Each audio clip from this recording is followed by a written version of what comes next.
Let's all rise for the Pledge of Allegiance. We pledge allegiance to the flag of the United States of America and to the republic for which it stands, one nation, under God, indivisible, with liberty and justice for all. Amen. Okay, Mrs. Green, if you will do the roll call, please. Where's my list? Oh, here it is. Rod Charles. Here. Catherine Colvin. Here. Angie Green, myself. Here. Marie Powers. Here. Pete Schultz. Here.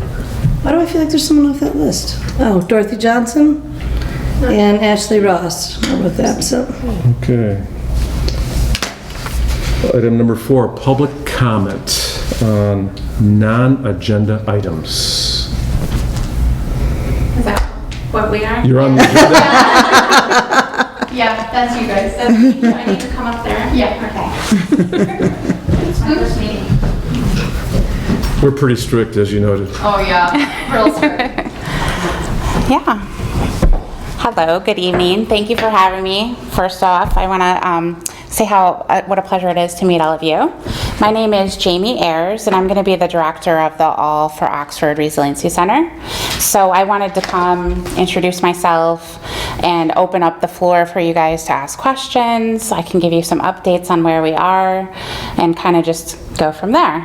So we are hoping to be open for some soft openings in a few weeks. And then our goal right now, dependent on contractors, will be to open to the public in August, beginning of August. So the Resiliency Center, for those that don't know, is we will be a victim advocacy mental health resource for anyone who's been impacted in the community by the Oxford High School shooting. We will be providing resources free of charge for anyone. They can come into the center. They'll be able to call and make appointments for therapy. We'll be doing support groups, group therapy, therapy dogs. We'll also be doing community outreach type activities. And we're located at 1370 South Lapeer Road in Oxford, and that's in the Oxford Mills Shopping Plaza, which is just south of Salvation Army. I have my colleague here, Karen, who is a community volunteer who's been helping me at the center and been volunteering since day one, helping with support groups in the community. So I sort of come along in case you guys had some questions for her as well. So how would somebody know how to contact you? So we have a website, which is allforoxford.org. And then we'll start advertising on social media, local newspapers, as soon as we have more of a set date to open our doors. So we'll be pushing that out into the community. Our phone number and some brief information has been shared through the school district via email. And also, I believe, on their social media page, too. In the 24-hour hotline. Oh, yeah, we have a 24-hour hotline. So we're open virtually right now. We've been open virtually for about 6 weeks now. So there is a hotline number that you can find right on our website where you can call 24 hours a day. So anyone who has questions about the center, or if they're in crisis or just want to speak to someone, that's available to them 24/7, and that will continue on. It's confidential. Yeah, could you explain your funding? Our funding is, we are funded with the AEAP grant. So there's federal money set aside for communities who have mass casualty events. And the state of Michigan was invited to apply for the grant. And the state of Michigan asked Common Ground to facilitate the program. And so this is a program facilitated by Common Ground, and we'll have all of the Common Ground resources, to be able to take advantage of that at the center. Thank you. You're welcome. How long is your lease down there? It's 3 years. 3 years. Yeah. So, and our grant period is three to 4 years is normal. There's resiliency centers that are open all across the country, and the majority of resiliency centers stay open past their grant period. They go into private funding. What would be the qualifications for someone to use your service? We're open to everybody. Okay. So Anyone, anybody who feels that they've been impacted. yep, anyone can come in. Angie? These young ladies have been working out of Evergreens every couple of weeks with a women's group, or more or less moms that were affected, and I've heard nothing but positive things about the group getting together and sharing their stories, and they've just absolutely been wonderful for our community, so I'm so glad to see you guys. Thank you. Although my place is always welcome to you, but I'm glad to see, the Resiliency Center thrive. Yeah, thank you. We appreciate you letting us in there. Yep.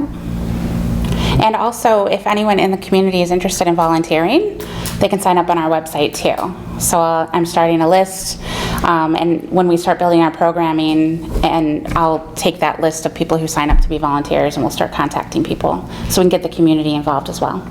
And just to repeat, I know Peter had mentioned something, but it's open to anybody, not just the shooting victims, or anybody in particular? Yeah, the program is geared towards anyone impacted by the shooting. That's victims, their families, staff, teachers, and all of their families, first responders. But anyone can come into the center and we will get them the appropriate resources, even if they weren't impacted by Oxford. So they are welcome to come in, and that's the nice thing about having Common Ground as a partner, is we can use their resources to help anyone in the community. We know that trauma is like a pebble in a pond, and you throw it in the pond and it ripples out. So there can be people affected that may not be like immediately in the community, but this still may affect them. And so the center is going to be open for anyone who feels that impact, who's stressed from that impact. And that's what we want to be available to help anyone who needs it. So we have an open door. This is Karen Whitefoot. I should have introduced Sorry, I'm her by Karen name. Whitefoot. I'm a nurse from Beaumont, and I've been volunteering with the community. So you're a volunteer with the group? You're not an employee, you're with Beaumont? yeah, I'm with Beaumont. Yeah, Okay. yeah. Pete? I've been involved since the beginning. Karen's been involved since the first day. I mean, working through the Legacy Center, working with the in-groups up at the Legacy Center. Numerous groups with the federal government coming here, and Department of Justice and everything, doing the review and risk analysis and everything, putting the whole program together. I think all of us are dismayed that it's taken this long to get it up and running, because our goal was to have it going by May, and then it just gets, just going through everything down there at the building to get everything in line. And it's like every place else, you can't get furniture, you can't get contractors, you can't, so it's the same thing. I mean, and the same foolish thing that we're all running against from the fire side, I'm seeing it right now with our radio communications, trying to get AT&T to hook up our radio towers, to the same thing with them. They can't get phone lines and stuff right into the building either. So it's been a struggle getting it up and going, but at least, like you mentioned, they are virtual right now and they're able to reach out. But the biggest thing for everybody to take away from it at the end of the day, it's for everybody in the entire community. Like Karen mentioned, where you've got the ripple effect that goes out from it. So yes, there are students in the building or whatever, family members that are affected by it, but at the same time realizing some of those students, we're also working in the businesses throughout in the community. We all dealt with them through different places, through different avenues. So again, anybody that's in the Oxford community can take advantage of it, stop down. It doesn't have to be today or tomorrow or next week. 6 months from now, all of a sudden something could trigger somebody that that you're going to need some help. So by all means, please get the word out to everybody to go down there to use it. They're there to help everybody, and I think for the overall health of the community, it's one of the best things that we can get. And again, federal government's paying for it, so Thank you. The wonderful thing about the center is that it's going to be a healing center. So you don't have to be in crisis to come down. We're going to be doing, all kinds of different activities and events to promote healing, spiritual healing, mental health healing, physical healing, all kinds of healing, and just to promote overall well-being for the community is our goal at the center. Yeah, thank you. Yeah, and we always invite community feedback too, because this is for the community. So if anyone has some ideas or suggestions, we want to hear it so that we can help build our programming around what the community wants to see. Anything else? Catherine? Awesome, thank you for what you're doing. Oh yeah, and we're gonna have a coffee, like a little coffee room. So drop in and have coffee with us. And pastries. And pastries. there's this really nice coffee shop called Evergreens that's gonna help with that. So yeah, stop in. So stop in and hang out with us and have coffee and we want pastries. we want it to be a very welcoming place where people just want to stop in and say hi and have a cup of coffee with us. Come and visit. Yeah, yeah. All right, well, thank you very much. It was very you. interesting. Thank you, guys. Thank you. Okay, item number 5, the consent agenda was up too late last night. 5A, approval of the proposed agenda. If there are no additions or deletions or anything, or amendments, I make a motion to approve the agenda as presented. I'll second that. So let's take a roll call vote. Okay. Pete Schultz? Yes. Rod Charles? Yes. Marie Powers? Yes. Catherine Colvin? Yes. And myself, Angie Green, yes. Okay, item 5B.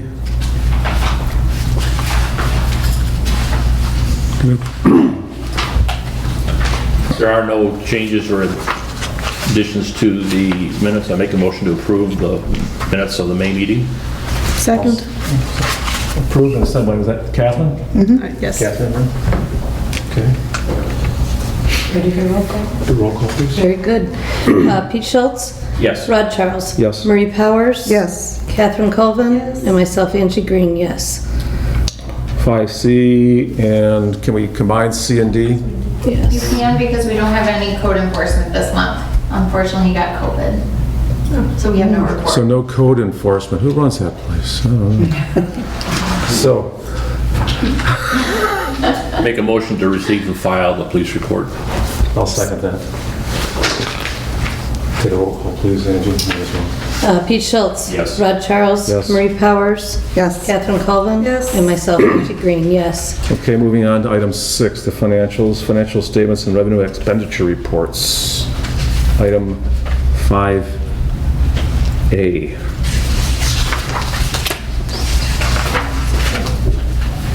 No comments or vote on it, or? Looking for none, make a motion to approve the financial statement, revenue expenditure reports, and paying the bills in the amount of $42,657.74. Second? Seconded by Marie. And Angie, if you take a roll call. Very good. Pete Schultz? Yes. Rod Charles? Yes. Marie Powers? Yes. Catherine Colvin? Yes. And myself, Angie Green, yes. Okay, item 6B, the bills, June 2022. Just paid them. I'm sorry, yes, we just did. DDA report, executive director's report. Hi, guys. What an awesome month we had. I'm a little tired, not gonna lie, just from last week alone, but we had our meeting last month earlier, so after that I got to go to the Main Street Conference and travel, and then we came back and got great news that we received the T-Mobile grant for $50,000 and got to do that check presentation, kicked off concerts and had ladies' night. We finished the paving and the mural in Washington Square, so it's been a busy month. But thank you guys for, coming out and being real engaged this month. And we finished the theater project. I think that looks beautiful and that turned out really nicely. DPW was great and they put benches down the next day and saved some flower pots to put over in that space. Joe and I made some plans with Les Thomas on the project that we received the $50,000 for and walked all of that space, and that's going to kick off October 1st. So Les is going through pulling permits right now, working with Joe. The village was really great. They're waiving the permit fees for the project since it's a public space, so they've been awesome. DPW is going to help us pull out a lot of those different beds and the bushes in that area to save us some money there. So that's going to be really nice. We got some exciting news last week that we made it into the second round for the Consumers Energy Grant for $250,000. So Ashley, Ross, and I have been working hard on filling out that grant and getting letters from business owners and the village and the police chief to put everything into our application. So that's actually due this week on Thursday. They only gave us 2 weeks. So Nicolette is from Katie Manapip is actually doing the rendering. And Nick Hopman, who just finished our mural, was really awesome and mocked up another mural space in the back of Red Nap so we could submit that with it just to add extra vision to our application. So it's coming together really quick. I'm also in the middle of applying for another grant for the Builders Grant for $5,000 to help fill Washington Square with some different furniture and some games and stuff for teens to do and things like that. So there's just a lot going on, but it's been a really great month and good committee meetings, and we have some additional applications for some board members that I set aside for you guys as well. In here you have this that I'll just show you really quick. This was the congratulations letter from T-Mobile. You'll also see this back entrance to the facade program. That was the program that you guys voted on last month, so we made a new application. Kimberly worked on this for me.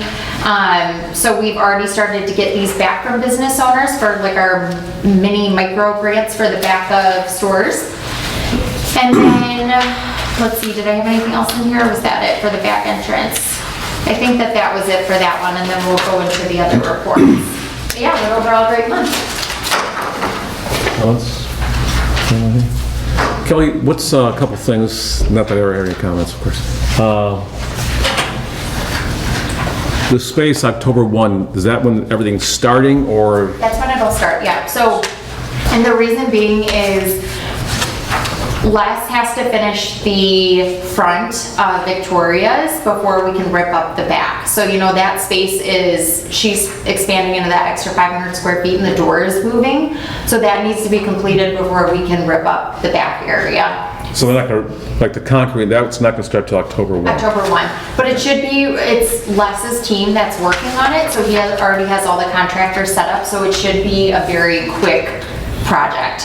I mean, one of the things we talked about in the past is behind Creative Embroidery, the tree that was cut down, the roots are still up, but that won't get taken out until October. That's actually, but that's all coming out. But October, okay. Yes, Just wanna and make then sure. I'm actually meeting with Creative Embroidery next week about painting and then a mural on that side of the building as well. Another question I have is, anything we've done for volunteer appreciation? We had some discussions, but never put anything together. You got any Yeah. thoughts on that? Do you want to discuss that in org committee next month? Or Well, anybody has some comments on it right now. I don't know if we have some things, we talked about it, but we haven't really done anything. I just thought if there's anything somebody might want to, Catherine or Maurice, since you're not in the org Maybe committee. something. Appreciation for any ideas you want to throw out there for volunteers? Angie, any? If I not, think just, one of the committees could handle that. Promo committee would be more than happy to do that. Yeah, let's take it back to promo and then come back to the board with some ideas. okay. Just want to make sure we keep it on our, Sure, yep, on our absolutely. list.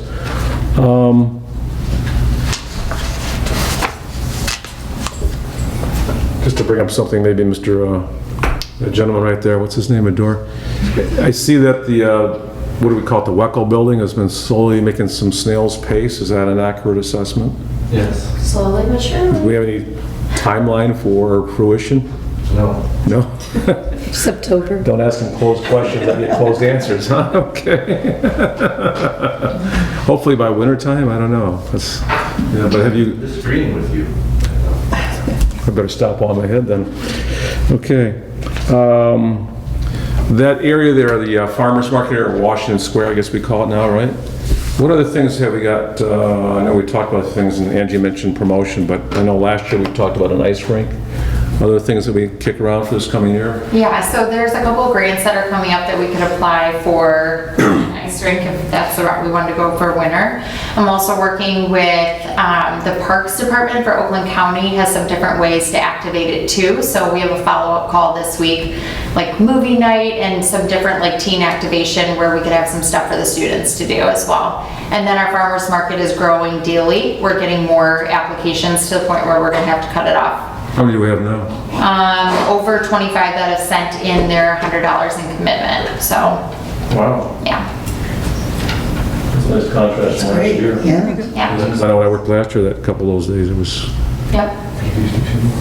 Okay, any other comments?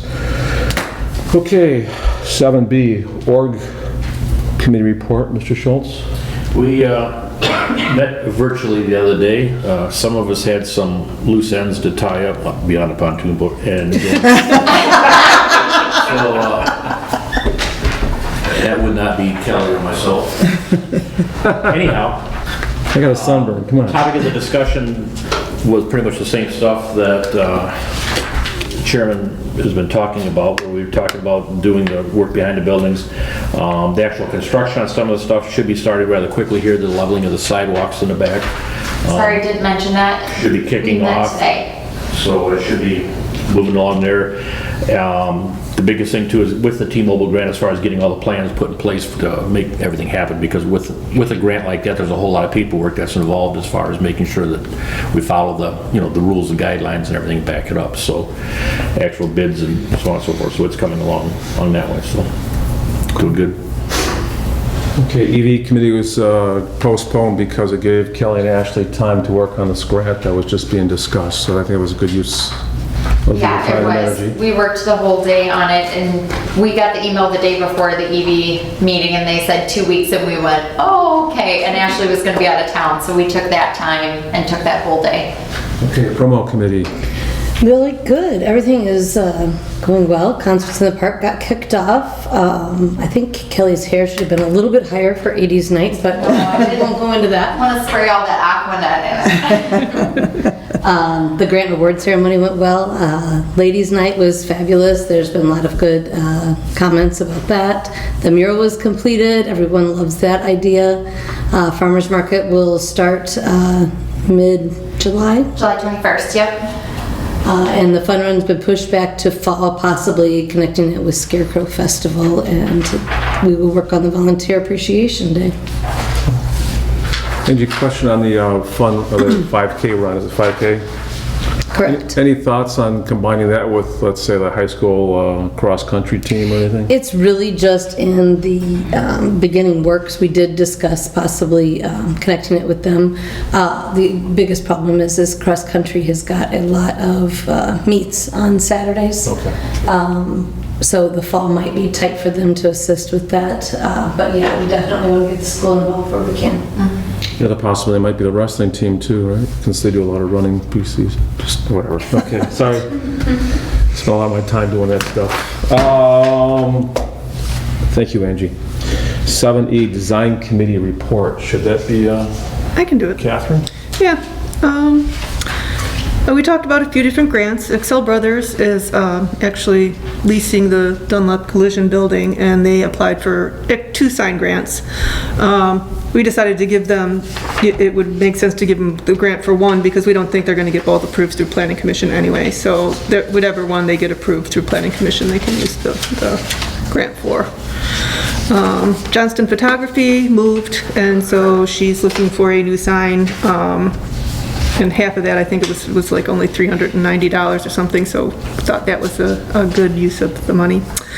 And Dunlop Collision, as we were discussing earlier, they are actually applying for a facade grant. Kelly went back and got more information from them. They had applied last month, but we didn't understand what they were trying to do. What it is, it's a facade grant they're looking for, and they're trying to make it look like an old-fashioned diner. It's going to be like a metal facade, is what they're trying to do. And as the committee, the whole project's going to cost like $24,000, and we obviously are not going to approve half of that. So we discussed and we said we should do something. We want them to do something with the building, especially since Excel Brothers are in there now. Excel Brothers is a great partner for our community. So we discussed, and I think we decided $2,000 would be reasonable. But we can vote on that in new business. So. I have a question for you. Yep. On the back entrance facade grant, would that be for yourself, or Kelly, do you want to address that a little bit, or what's the?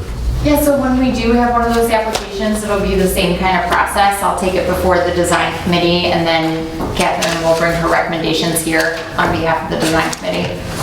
And those we had 15 available at $1,000 a piece. So we're separating the back from the front in our. Yes, yep, and that way, somebody who got in front this year or an awning, they can still come back to us and apply for the back this year if they wanted to, rather than waiting the normal 5 years for a new facade grant. Anything else? Okay, unfinished old business. I have nothing. We finished everything. How How good does that feel? Okay. Now for our guest speaker, if you could come up to the microphone, please, so the camera can catch you. How are you talking about Roe? Joey, Joe Rowe. Joe.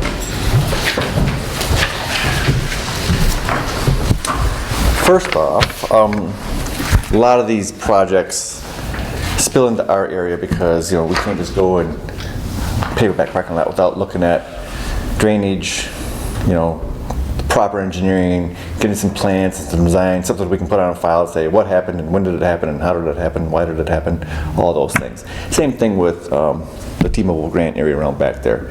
A lot of that area is village area, and we have to step back and take a look, say, all right, what kind of engineering do we need to do to maybe facilitate a better drainage? We've had some drainage issues back there. You mentioned to me, Rod, about the one water service line that comes into one building and crosses over to the neighboring building to the south. This is the time to maybe address that. Same thing with the old Johnston Photography up there, North Washington. It used to go in, the water line would go into there, service that building, and then in that basement it headed south to the old A&A Flowers, which is now the bridal shop. So while the 24 project had that all tore up, that was addressed and corrected, so now that goes into their building. So some of these things will pop up as these great ideas come around, and they may have to pump the brakes every now and then, and just to make sure we get our ducks in a row first. And this is a good example of it with the row project. The schools have had a big issue in the last year, mostly, with the downspouts feeding into their catch basin right behind their building, which is their private property, and it's backing up and going into their basement. Part of the problem is outside the buildings there, it's kind of uphill to the curb to the parking lot, and then it's all downhill heading east across the parking lot. And that's just the way it is. So we're not going to be able to change that from behind the building. So when I heard about them you guys wanting to do the resurfacing of that parking lot, I went to the schools and said, hey, if you guys are interested in trenching out here and tying into one of our village catch basins, now's the time to do it. You're not going to do it after we pave the parking lot, right? So we met with them, and they're pretty excited and happy to do that, and glad that we brought them in the loop on that, because they're in the process now. I've talked to our engineering row, I met with Jim Sharp, and the school rep over there again after Don and I did a few months ago. They're already starting the process, getting some design work for that over there. Our engineer will review it. They're going to start near the big DTE transformer that's in the back, big parking cement area, sidewalk area. Just north of that is where their catch basin line is, and they'll come from there straight out, it's 100 and some feet out in the parking lot to tie into our drain structure. That'll be saw cut and trenched and designed, and an overflow pipe from their drain structure will go across the parking lot and tie into our drain structure out there, and then go to east vertic like all the other drains from the parking lot. So we're hoping to have that done by the end of July. Completely done and refilled.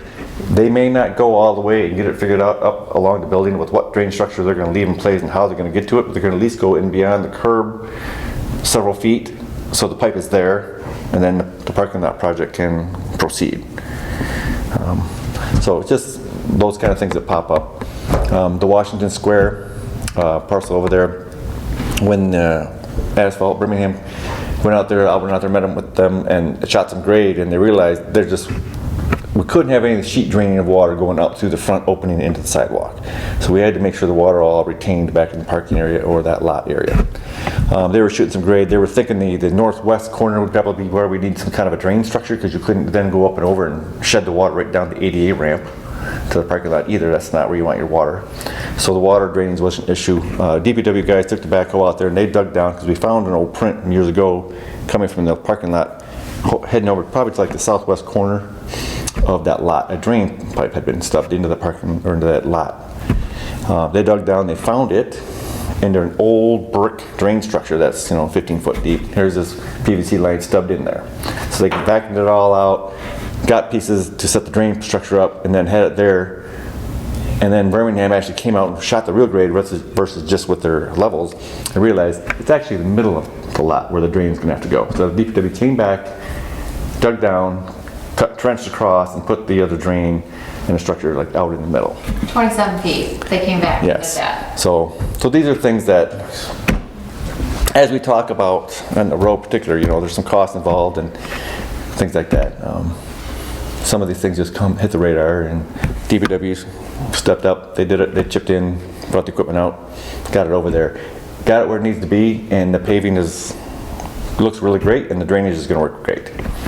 So we're glad it was there. So it's just those things that when these come up, same thing behind Victoria and stuff. There's several downspouts going into either a catch basin or into a pipe that behind your building, the road. I'm not sure where that pipe goes, but we'd like to try to address some of those and get it done properly. So those are tied into either parking lot structures or out into East Burdick Street, things like that. So sometimes there's a little bit extra time and effort and cost to make sure it gets done right. So the purpose of with Row is to make sure things are done right. That's the Yes. headline. Last thing we want to do is go out there and pave a parking lot and find out, wow, it's not draining properly, or it wasn't, they milled off the parking lot and now there's only an inch left, and now they're out there going, what do we do now in the middle of a paving project? Now they decided to go to full depth parking to tear out the bottom layer and stuff like that. So it's better, they suggest we take some core samples in the parking lot like we did when we paved West Burdick here, just to ensure the pavement areas are as thick as we think they are, and we'll be able to handle being milled off and repaved.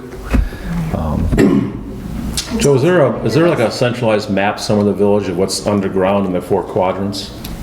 Well, there are, I'm not sure, in part of the email, I think the one went out with this Row designed and did the parking lot drawings in 1996, I think, when that was paved. So Row was here for decades doing work. So they were actually able to pull up some old prints they had. Things have changed since then. Of course, that was the Veterans Hall at that time, and they actually might have paved into that area at one time because it was public, perhaps, to one degree. So we do have some parking lot prints and stuff. That's what Don and Rudy dug out to find that there actually was a drain pipe going from the parking lot here behind Funky Monkey over into that Washington Square lot. We found it on a print that, hey, it looks like there's a line stubbed over into this lot going into our drain structure already. So that's what they went down and found it in an old brick structure. So we do have some prints of the lots over the years, and again, because they were done and engineered and printed, that's why we have them to go back to. So we're going to try to do the same thing with this northeast lot. So number 2 on that list that you put together, you said there's 9 parking spaces. Who owns those? I didn't put this together. This is strictly from Row. So let me see, what part is it you're looking at? Where it says, hello, Joe, and then go down.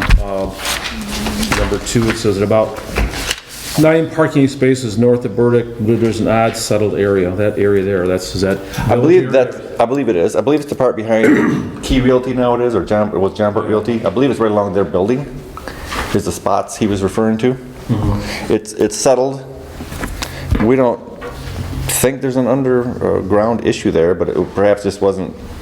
It settled right after the initial paving, perhaps, and it's over the years has settled further. When they redid you said there was a drain that went to, you said Johnson Photography and A&A that was...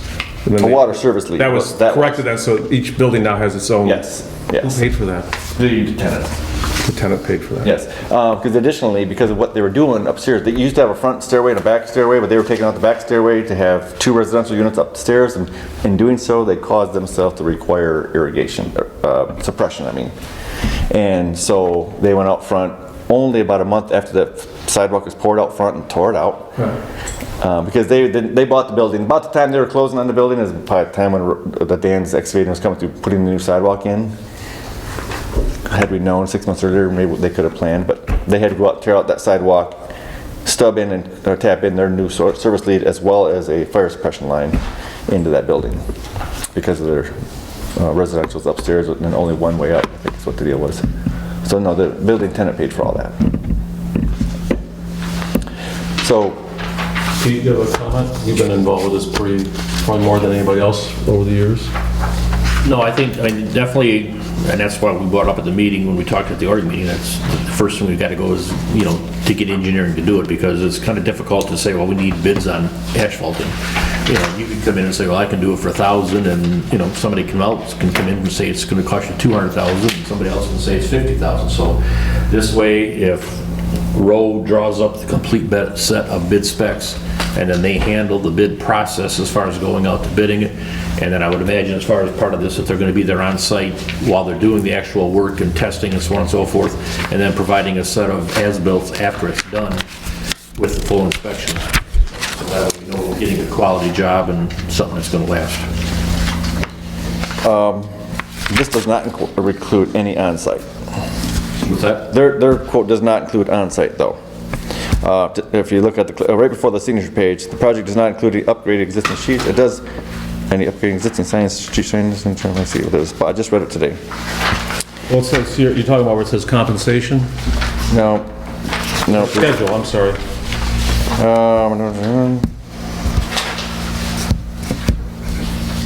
I just remember which part it was in. This didn't include on-site oversight. It was for the design, engineering, and then bid specs and stuff like that. Let's see what that is. Okay.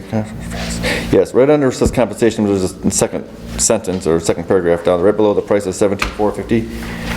Construction phase services are not included, but they could do that as separately. You've worked with them before, right, Joe? Yeah. So is there any, do they give any wiggle room in price when they give us the 17.5? 17.5 is basically what, those are hard numbers based on what they're gonna do.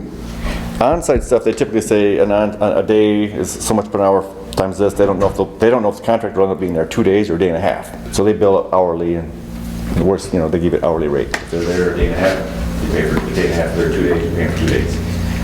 And on-site guys, I think, are like $145 an hour. Are you proposing that we share the cost with the village? No, I'm not. 50/50 or anything? No, I have not proposed that. So we do have in our budget $5,000. Even before this came to light, talking with Kelly about something that was in our budget that was approved for helping up in the parking lot. We didn't even know where we were going to be at that point. We did put $5,000 in for our budget for that. But that's before we even got to this point of, hey, we need to pump the brakes, look at this, see what is needed. Now, is it possible that Don thought there was soil borings? That's not part of this either. If you have soil borings coming out and taking, that's about $2,400 for them to come out and take 4 or 5 soil borings in a day. The engineering company, not them. So we're at 20 grand is what we're saying? Yep. I'm trying to look on theirs if there's any way we could cut something out of theirs, but again, the biggest thing for them is, like Pete said, you have bid specs, so everyone's bidding the exact same thing, so they know quantities. Somebody might say, well, I'm gonna, shave a little over here, shave a little over there. They go off, when the asphalt truck shows up, they pay off that ticket to how many yards of asphalt they bring. And because if they estimate this amount, then they pay that amount as it's used. Sorry, Joe, just clarifying what you just said. Under clarifications to the proposal, that last bullet says that road will assist the village in locating a total of 6 pavement core and soil borings. Yeah, all they do is send me a map, say, here's 6 spots where we think you should have them done, go get it done. That's it? Okay. Yep, and I have 2 or 3 companies I've used, like we did the core samples on West Burdick, we did core samples here on Hudson and Dennison project, and those were about the same thing, and about $2,400 was a low bid on those.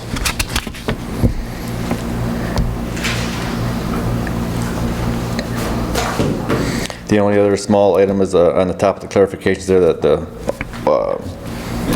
soil erosion sedimentation control plan, that's required because of the surface drainage and we're near drains that go to the outlets. That's part of Oakland County Water Resource Commission requirement. It's not much, it's about $230 and some paperwork on our end to get into the county. That we would pay because it goes into they bill us. We would pay that because they bill it right to us. But that's just $230. Not much.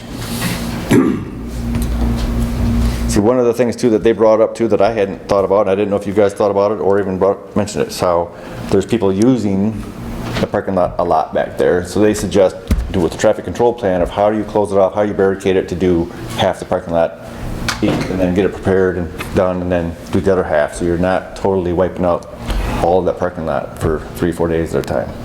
How long would the project take? I'm guessing 3 days, 4 days maybe. So 4 days. What are your thoughts on that, Mrs. Paul? They might come out and build a millet. Yeah, because they're saying if you do it in 2 phases like that, you can leave half of it available to use versus wiping out the whole area as a construction area, because the milling machines half the size of this room. Well, I mean, what's the alternative? I mean, It wouldn't affect any of the parking from your line, from Williams Art Glass, northern line north. It would only be from there south that would be impacted, but again, that's a large amount for the other businesses in the area. Williams Art Glass is still not open, and I heard that the proposed item for that is off the table now, I heard. Yeah. Do we give you any idea what this might cost in total? No. As far as the estimate of the milling and the paving, no, he hasn't even looked at that far. But we had the quote from a year ago, when I got that original quote, that was roughly 130, but that was with no other issues, that was just resurfacing the lot. Yeah. And what I would say, especially because we're slowing down a little bit to let the schools get their work done, right? And then we're contemplating doing the engineering and bid specs to make sure it gets out in the best manner as possible. You're really up against you're back against the wall, because now you're going to bid this thing in August, hoping to have something paid in October. The only people might be willing to come pay and do it in October is on time and a half, on a Saturday, a weekend or something like that. So, same thing that happened to us last year with the west end of Park Street. You bid it at a certain time of the year, people are so busy, you get a number that was, our number we expected to be in the 90s came in at 119. We waited this year, rolled it in with our Hudson Street project, came in at 69. By rolling it in with that bigger project. That was Rose's suggestion. We only got one bid last time. It was 20-some thousand more than we anticipated. Rolled it in with a bigger project, and we got it for 50 grand less, about 40% off. So worst case scenario, we do this, we get it lined up, get it right, get the specs, and get it out. Don't get good numbers because of the timing of the year. Everyone's crunching. The last thing you want them to do is putting that thing in when it's snowing and sleeting in first part of November, right? You pump your brakes. You say, all right, we got this great bid package. Put it out January, February for the spring, and you get a much better, because then people are all looking to fill up their spring schedule. Not saying it can't happen this year, but that's a higher probability of what you run up We're against. saying do the planning now, and then depending on the calendar and... Yeah, it's not a huge project, so you might find someone with a hole in their calendar says, great, I'm gonna bid it. I got 4 or 5 days in the 1st of October. This is perfect for me, and they'll bid it. And you're asking us to kick in, looks like $12,450. I'm asking you, yeah, I guess, and the short answer, yes, because the council's not even been brought this to them at all, anything about this yet. We put in $5 grand in the budget because we knew you guys were bidding, and you had prices. I wasn't even see the bids. I just knew there was a price out there. Can the council say, all right, now this is we want, and we're holding them back a little bit to do some due diligence on our end, make sure this gets done a little bit right. Do they want to contribute a little bit more? And I think they'd be open to that. All I know is right now we only have $5 grand in the budget for it. and that's the bill just for the engineering services? Yes. Any comments? Yeah, it's, I mean, all honesty, it's a 2023 project, but I mean, it's definitely, the work has to get done right now in order even to prepare for that, so. But are you comfortable with us paying the $12,450, assuming the village does that? Yeah, I mean, by the time it comes out for bid, by that time the village can come up with some more money to help kick in on the actual paving project, so. We've talked about that. Okay, Angie, any thoughts from yourself? So if I was to propose it to them, what I would say is the one bid you had so far, low bid, was 130. Now, we've stepped in and say, you need to do this A, B, and C, which is really 20 grand. So we've already got 5 in our budget for it. How much more are they willing to come up and do? And I think they'll be open to, maybe splitting this in half with you, or I can't speak for them, but maybe more. I don't know. Joe, do you think that, just looking at this and knowing that we're still gonna have those core samples and things that we need to pull, do you think that you could help me go back to Row and see if there is anything out of here that we can cut to make room to go back and get those core samples? I can, but I don't really see much there. When I lead, what they're really doing, and designing it and doing that, they're talking about doing some on-site topographical design work and stuff, make sure the elevations are just right so the end product is what we want. And engineers in a truck and out there on site,